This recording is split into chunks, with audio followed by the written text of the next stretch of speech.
Hi, my name is Matt Perez, and this is the Unit 3 video discussion. What are the major conflict resolution techniques that occur on a project?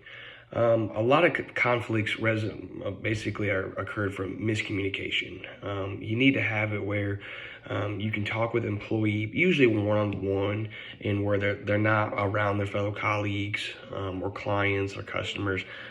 We usually at my job, we take them out to lunch, or we go to like a Top Golf or something where it gets their head out of just the business day-to-day operations, and you try to get them more of a personal level. It doesn't always have to be that corporate business motto. I mean, there's a time and place for that, but a lot of times when you just have a conflict that you need to get solved, just kind of step back one-on-one to say, hey, this is what's going on, and we need to resolve this issue.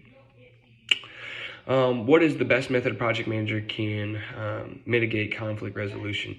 I would say, as being a project manager, it is details. It's all in the details. I'd say majority of having it where we can get rid of conflict is having the whole entire team go over the plans, and we all talk about it, and we all fully understand what needs to occur, and that each member knows their task within the project.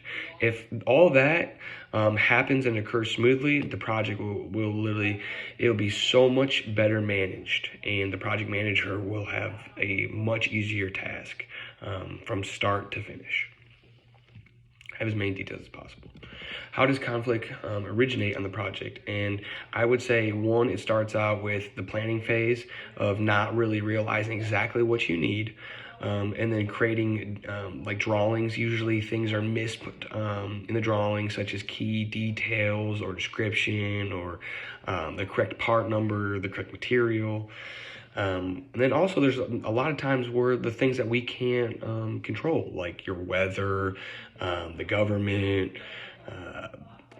if other companies are causing a delay.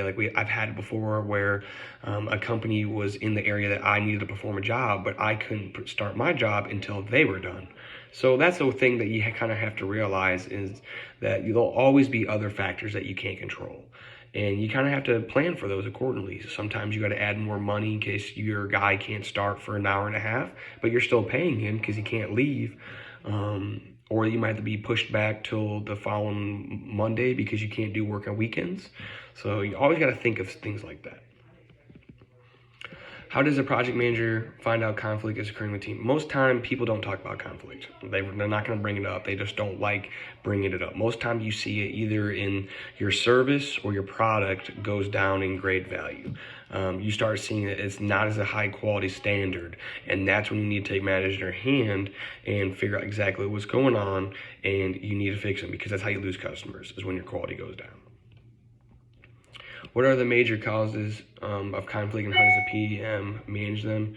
Miscommunication and detail. I'd say those are the major reasons why any project fails. If you have those two, it just won't work. You have to communicate, and you have to go with every detail known possible.